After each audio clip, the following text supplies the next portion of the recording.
Hi, it's Catherine Gordon, and I'm back with another carnivore diet update. I first went carnivore in March of 2018. I did Dr. Sean Baker's March Meatness. I was getting ready for an important vocal concert, and I sang really well, and I attribute some of that to carnivore because I believe that it is anti-inflammatory and that it helped me sing even better, higher notes, stronger notes, and able to hold them for longer. This update today is about emotional well-being. I've gone back and forth from low carb, keto, carnivore, and I had experimented with adding back some vegetables. One of the things that I noticed right away, and I also added back some low sugar fruits as well, is after just a couple of days, I started to have negative thoughts again, especially negative thoughts about myself. I do want to introduce two books to you. The first one is The Inflamed Mind, and this one is by Edward Bulmore, MD, and he's a doctor, a psychiatrist out of England. The subtitle of The Inflamed Mind is A Radical New Approach to Depression. The important thing about this book is it talks about the connection between inflammation and depression, but it doesn't necessarily talk about a solution, a dietary solution, a metabolic solution, but it does a wonderful job of explaining the problem. The second book I want to tell you about is much older. It's called Compassion and Self-Hate, An Alternative to Despair. Now, I know that's a very, very serious title. I have dealt with depression, especially the kind of depression where my thoughts turn against myself. So this is what we're talking about, compassion and self-hate. I had to search high and low to find an old copy of it. I think you can find it at thriftbooks.com. You can probably find it at Amazon. There's very few books that I've been able to find that describe the way that I used to beat myself up internally. And I think this is really important. When I went carnivore, I noticed that those thoughts tended to fade and eventually go away. I believe that this video is important because when I added back some low sugar fruits and some vegetables, those negative thoughts started to come back. But when I took them back out and went back to a clean carnivore diet, those thoughts faded away. So I just want to talk about 5 things that I have experienced since I've gone back to carnivore, pulling out the vegetables and pulling out the low sugar fruits. Here we go. First, good sleep.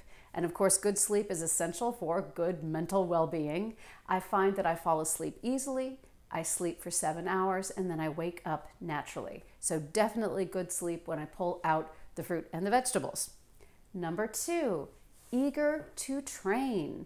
One of the things that changed while I was adding some foods back is I started to play with my training. I was trying to find the minimum effective dose, but what I found was that I was just doing shorter and shorter and shorter weightlifting workouts, and I think it got to the point where I really wasn't getting very much benefit from them. Now I am more eager to train, and I've gone back to more of a traditional style where I'm doing more exercises and I'm doing 3 rounds instead of 1, and it's really working well. I'm starting to get more upper body strength and more single leg strength back. So I'm much more eager to train, much more eager to take on more challenges in my weightlifting.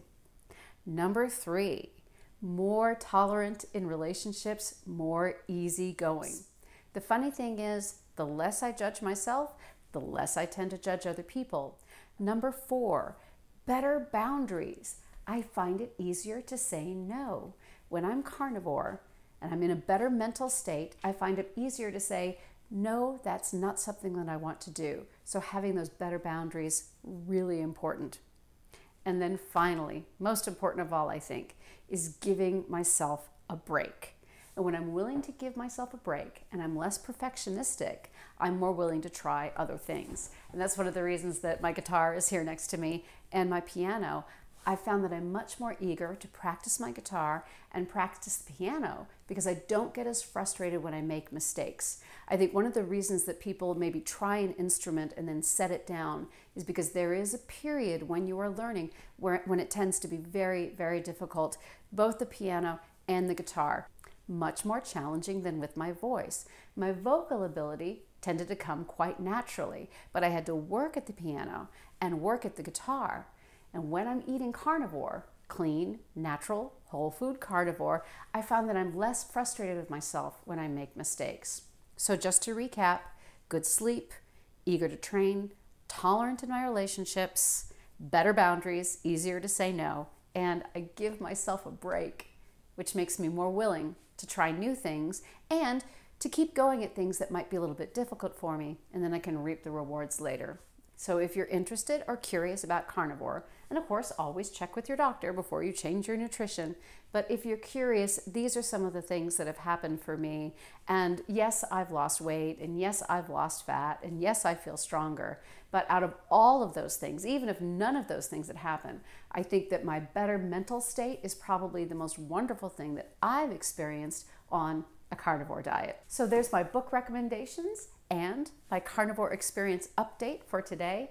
And as always, I want you to be well, eat for yourself, and train for what you love. Bye-bye, everybody.